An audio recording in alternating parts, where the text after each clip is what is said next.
संभल हिंसा से जुड़ी बड़ी खबर अब आपको बता दें, जहां आज नर्सरी से लेकर 12वीं तक के लिए स्कूल बंद कर दिए गए। 24 घंटे के लिए इंटरनेट सेवा भी बाधित कर दी गई है। बता दें कि संभल में 1 दिसंबर तक बाहरी व्यक्ति के प्रवेश पर रोक है। हालात देखकर अगला आदेश ही जारी किया जाएगा। जामा मस्जिद के सवे पर बवाल हुआ था। हिंसा में अब तक 3 लोगों की मौत हो चुकी है। पुलिस ने 21 लोगों को गिरफ्तार भी कर लिया है। हिंसा में 20 पुलिसकर्मी भी जख्मी हुए हैं। उपद्रवियों पर एनएसए के तहत कार्रवाई की जाएगी। तो नर्सरी से लेकर 12वीं तक के लिए स्कूल बंद कर दिए गए हैं। संभल में चूंकि लगातार बवाल की तस्वीरें बीते दिन देखने को मिली, सुबह 7 बजे के आसपास यहां पर टीम सर्वे करने के लिए पहुंचती है और जैसे ही सर्वे करने के लिए टीम अंदर पहुंचती है, उसके बाद जब टीम यहां बाहर निकलने का काम करती है तो लगभग हजारों की संख्या में लोगों की भीड़ यहां पर लगातार जुड़ जाती है। और अब तक इस पूरे हिंसा को लेकर पल की अपडेट भी यहां पर सामने आ रही है। पुलिस ने 21 लोगों को गिरफ्तार किया है, 3 लोगों की मौत हो चुकी है। और चलिए ज्यादा जानकारी के लिए संवाददाता अरविंद हमारे साथ मुजफ्फरनगर से जुड़ चुके हैं।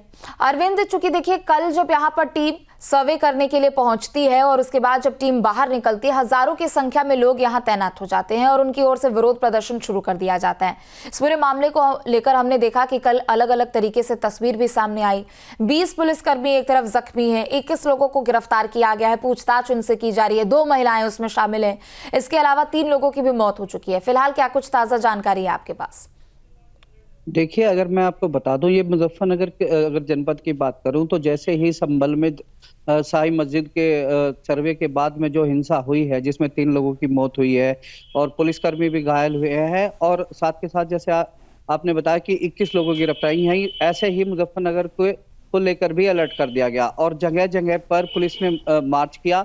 और जो मुस्लिम धर्मगुरु है या जो जिम्मेदार लोग होते हैं, जैसे के पार्षद हो या विधायक हो, उन लोगों को पुलिस ने बुलाया या फिर जाकर समझाया कि आप इस तरह की किसी भी साजिश या योजना का हिस्सा ना बने, जिसको लेकर किसी भी आम नागरिक को या किसी को कोई नुकसान हो और किसी तरह की कोई घटना ना हो। उसके लिए मुजफ्फरनगर पुलिस पूरी तरह अलर्ट है और जगह जगह पर पुलिस चप्पे चप्पे पर लगाई गई है कि कोई भी किसी तरह की कोई घटना यहाँ पर ना हो, क्योंकि होता यह है कि कहीं भी अगर घटना हो, मुजफ्फरनगर उसका हिस्सा बन जाता है।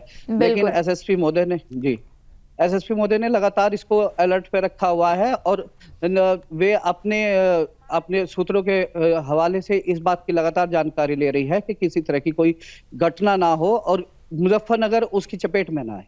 बिल्कुल अरविंद, आप बने रहे, लौटेंगे आपके पास। चूंकि देखिए संभल की जो बीते दिन की तस्वीर निकलकर सामने आई है, उसको ध्यान में रखते हुए प्रदेश के कई अलग अलग जिलों में यहां पर पुलिस प्रशासन अलर्ट मोड पर है। हमीरपुर से हमारे साथ उस्मान भी जुड़ चुके हैं। उस्मान, हमीरपुर में किस तरीके की स्थिति यहां पर देखने को मिल रही है? चूंकि हमने तस्वीरें भी लगातार दिखाई है कि प्रदेश के अलग अलग जगहों पर पुलिस प्रशासन अलर्ट है, मुस्तैदी वहां पर देखी जा रही है। शांति व्यवस्था को लेकर, सुरक्षा व्यवस्था को लेकर क्या कुछ तस्वीरें हमीरपुर की? जी हाँ, देखिए जिस तरीके से कल उत्तर प्रदेश के संभल में पूरा घटनाक्रम देखने को मिला, जहां पर शाही जामा मस्जिद के सर्वे के दौरान जो एक विशेष समुदाय था वो उग्र हो गया। उसके बाद से पुलिस की उसकी झड़प हुई। इस पूरे मामले में 3 लोगों की मौत भी हुई है। हालांकि जो कई पुलिसकर्मी हैं वो घायल हैं, जिसमें पुलिस के आला अधिकारी भी हैं। तो उसको लेकर के जब ये पूरी घटना हुई तो प्रदेश भर में जो तमाम संवेदनशील जनपद हैं, संवेदनशील कस्बे हैं या थाना क्षेत्र है, उसको लेकर भी जो शासन के तमाम उच्च अधिकारी हैं वो अलर्ट मोड पर थे। कहीं ना कहीं शासन की तरफ से ये निर्देश थे कि प्रदेश के जो दूसरे संवेदनशील इलाके हैं वहां पर किसी तरह का जो कम्युनल वायलेंस है उसकी स्थिति उत्पन्न न हो पाए। तो कल देखा भी गया कि प्रदेश के अलग अलग जगहों पे जो फ्लैग मार्च है वो भी किया गया है। कहीं ना कहीं जो आम जनमानस है उसको सुरक्षा का एहसास दिलाया गया है और साथ ही प्रशासन ने फ्लैग मार्च करके एक मैसेज भी दिया कि अगर किसी भी तरह की लॉ एंड ऑर्डर से खिलवाड़ की सिचुएशन रही तो जो प्रशासन है वो उन अराजक तत्वों के साथ सख्ती से निपटेगा। जी बिल्कुल उस्मान, आप बने रहे, आपसे और भी अपडेट लेंगे। तो जो कि संभल में जिस तरीके की चूंकि तस्वीर यहाँ पर देखने को मिली है, निश्चित तौर पर प्रदेश के अलग अलग जिलों में भी यहाँ पर पुलिस की मुस्तैदी देखी जा रही है। संभल से हिमांशु फोन लाइन पर हमारे साथ जुड़ रहे हैं, उनसे भी एक एक अपडेट लेंगे। हिमांशु, संभल में अभी मौजूदा हालात किस तरीके से बने हुए, क्या तस्वीर वहाँ की आप देख पा रहे हैं और कैसे यहाँ पर निर्देश जारी किए गए हैं पुलिस प्रशासन को भी? बिल्कुल देखिए, कल से लेकर जो सुबह 2 घंटे का मंजर रहा था, उसके बाद से ही जैसे ही पैरामिलिट्री फोर्स और टीएससी फोर्स को यहाँ तैनात कर दिया गया था, उसके बाद से छुटपुट घटनाएं जरूर हुई, लेकिन बाद में शाम तक मामला पूरी तरह से शांत हो गया था। फिलहाल शांति व्यवस्था यहाँ पर कायम कर ली गई है और इसके अलावा डीआईजी हो या फिर एडीजी हो और तमाम जो पुलिस अधिकारी हैं वो यहाँ पर डेरा डाले हुए हैं और संभल में रात भर अभी कोई ऐसी घटना की सूचना नहीं मिली है और पूरी तरह से जो इंटरनेट सेवाएं हैं उनको कल ही बंद करने के जो दिशा निर्देश थे वो डीएम द्वारा दे दिए गए थे। उसके अलावा जितने भी स्कूल कॉलेजेस हैं वो आज बंद रहेंगे, ये भी आदेश जारी किया गया है ताकि अगर कहीं कोई हिंसा हो तो ऐसे में स्कूल कॉलेज जाने वाले बच्चों पर उसका असर ना पड़े और वो लेकिन जगह जगह पुलिस की जो टुकड़ियां हैं वो पूरे संभल का जो कस्बा है वहां तैनात की गई हैं। जो सेंसिटिव इलाके हैं उन पर ड्रोन से लगातार निगरानी रखी जा रही है। सुबह होते के साथ जो इनपुट अभी हमें मिला है, ड्रोन से जितने भी घर हैं उन पर छतों पर निगरानी रखी जा रही है, क्योंकि जिस तरह कल पथराव देखने को मिला था, बाजी की गई थी, जिनमें से 3 महिलाओं को पुलिस ने हिरासत में भी लिया।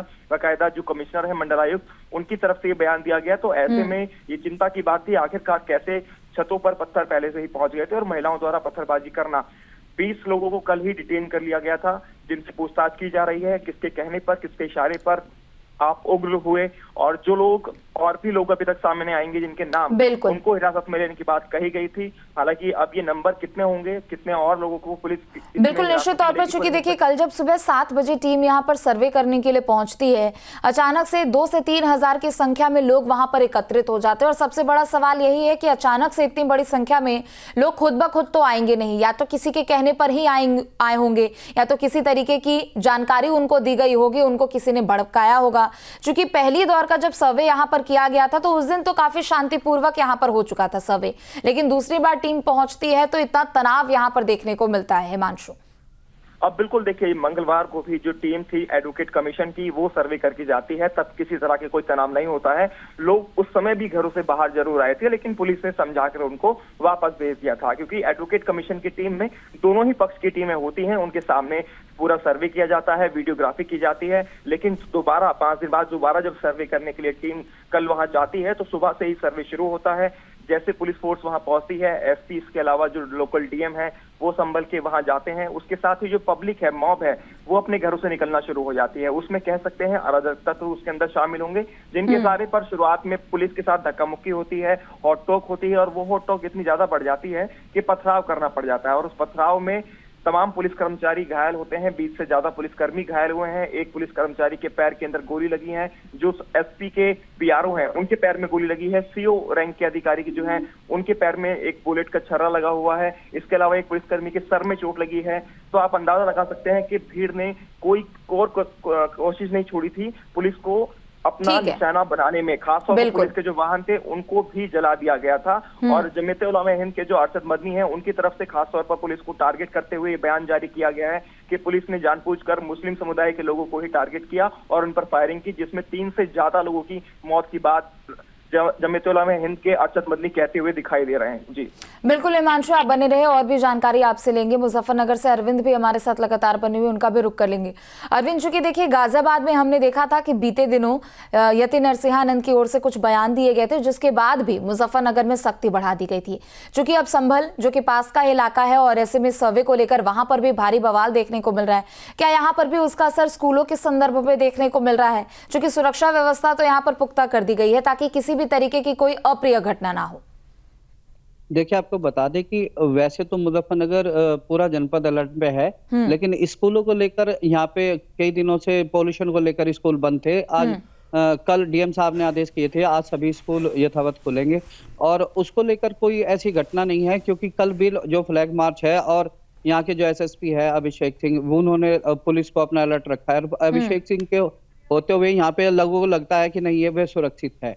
और उस बात को अगर मैं आपको कहूं तो पूरा जो विशेष समुदाय है उसके जितने भी जिम्मेदार लोग हैं, धर्मगुरु है, सबको बुलाकर समझा दिया गया है कि आप हमारा सहयोग करिए, किसी भी तरह की कोई घटना हमारे जनपद में ना हो। हम अपने जनपद को एक शांतिपूर्ण जनपद बिल्कुल, यानी बयानबाजी से यहाँ पर बचने के लिए लोगों को साफ तौर पर अपील भी की जा रही है। चूंकि देखिए बयानबाजी यहाँ पर अक्सर देखने को मिलते हैं और ऐसे में किसी भी गलत तरीके से दिया गया बयान माहौल को और ज्यादा खराब कर सकता है। फिलहाल आप तीनों लोगों का बहुत बहुत शुक्रिया तमाम जानकारियां साझा करने के लिए।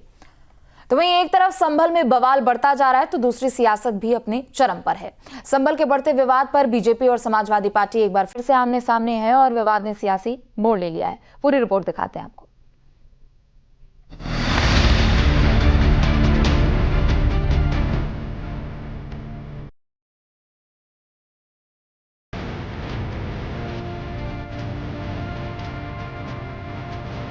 कहीं पथराव, कहीं आगजनी तो कहीं उपद्रवी थी। जी हाँ, ये तीनों कहानी सिर्फ संभल पर जाकर मिलती है। पहले यह तस्वीर देखिए। इन 8 तस्वीरों से संभल की स्थिति को समझने की कोशिश कीजिए कि धरातल पर संभल की स्थिति कितनी विभत्स हो रखी है। उस पर बवाल उठाती सियासत का कहना ही क्या।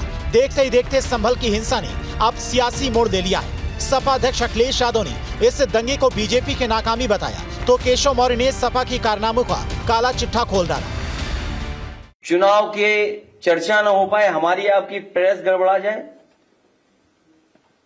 इसलिए जानबूझ करके सुबह सर्वे की टीम भेजी है जिससे माहौल खराब हो जाए, कोई चुनाव पर चर्चा न कर सके। और जो जानकारी मिल रही है उसमें जानकारी है कि कई लोगों को चोट पहुंची है, कई लोग घायल हैं। आखिरकार जब सर्वे हो चुका था मस्जिद का तो दोबारा सर्वे क्यों करा ये सरकार? समाजवादी पार्टी जब सत्ता में थी तब भी इसने, मैं स्पष्ट करूं कि यह किसी की सुरक्षा नहीं कर सकती, चाहे इसको वोट दिए हों उनकी भी और चाहे इनको वोट ना दिए हों उनकी भी। समाजवादी पार्टी गुंडों, अपराधियों, माफियाओं, दंगाइयों का संरक्षण कर सकती है, परिवार का संरक्षण कर सकती है, प्रदेश को बर्बाद कर सकती है, प्रदेश का विकास नहीं कर सकती। दिग्गजों के बीच में जुबानी जंग छिड़ने की होड़ सी मच चुकी है। सियासी धुरंधरों के बयानों ने संभल के मुद्दे को एक बार फिर से बदलने की कोशिश की। यही नहीं, विपक्ष कोर्ट पर भी सवाल उठाने लगा। हालांकि बीजेपी कोर्ट के फैसले का समर्थन करने की दलील देती रही। संभल की वो मस्जिद 500 साल पुरानी मस्जिद, क्या आज देश के अंदर यही कंट्रोवर्सी चलेगी कि मस्जिद और मंदिर के झगड़े चलते रहेंगे? 500 साल पुरानी मस्जिद पे अगर क्लेम किया जाएगा और अदालत, जो मेरी खबर है, बगैर दूसरे पक्ष को सुने एकदम ऑर्डर कर देगी तो इस देश के अंदर जुडिशरी पर भी शक और शुबा पैदा होने लगेगा, उस पर भी सवालिया निशान उठने लगेंगे। संभल में जो कुछ हो रहा है वो दुर्भाग्यपूर्ण है। कोर्ट के आदेश पर जहां भी ऐसी जगह विवाद हो रहे हैं वहां पर सर्वे टीम जा रही हैं और वो अपना काम कर रही हैं। इस पर ऐतराज़ क्यों किया जाता है? यदि वो सच है, वहाँ पर वो लोग सही है तो उनको ऐतराज़ नहीं होना चाहिए, और अगर कहीं गलत है तो छुपाना नहीं चाहिए। इसलिए ऐसे समय जब माननीय न्यायालय के आदेश पर जा रहे हों या सरकारी आदेश पर जो भी जा रहे हों, उस पर पथराव करने की क्या ज़रूरत है? बैठ के टेबल पर बात करें और जो तथ्य वो चाहते हैं उनको दिखाने चाहिए। बीजेपी के नेताजी तो साफ कह रहे हैं कि साहब कोर्ट के निर्देश का पालन तो करना होगा, लेकिन फिर भी विपक्ष को शायद ये बात अपने दिमाग में बैठाने में काफी मशक्कत करनी पड़ रही है। तभी तो सपा के राष्ट्रीय महासचिव रामगोपाल यादव ने अपने बयान में कह डाला कि ये तो होना ही था। यूपी कैबिनेट के मंत्री ठाकुर जयवीर सिंह भी पलटवार करने से नहीं चूके। उन्होंने इसे सपा की गुंडाई नीति की सोच करार कर दिया। आज सर्वे करने गई थी टीम, वहाँ पर पत्थरबाजी हुई है पुलिस के ऊपर। तो होगी पत्थरबाजी, पुलिस ऐसा कार्रवाई करेगी, बूथ लूटेगी अगर, तो आगे चल के लोग क्या करेंगे? निराश होकर कानून से ऊपर, न्यायालय से ऊपर अपने को मानने का प्रयास कर रहे हैं। मैं समझता हूं कि आदरणीय योगी जी और मोदी जी के नेतृत्व में सरकार चल रही है, ये संवैधानिक मूल्यों का आदर भी कराएगी, कानून का पालन करना पड़ेगा। ये कोई तुगलक की फरमा नहीं चल सकता, तुगलक की सरकार नहीं चल सकती, फतवे नहीं चल सकते। देश का कानून सब लोगों पर लागू है, वो मानना पड़ेगा।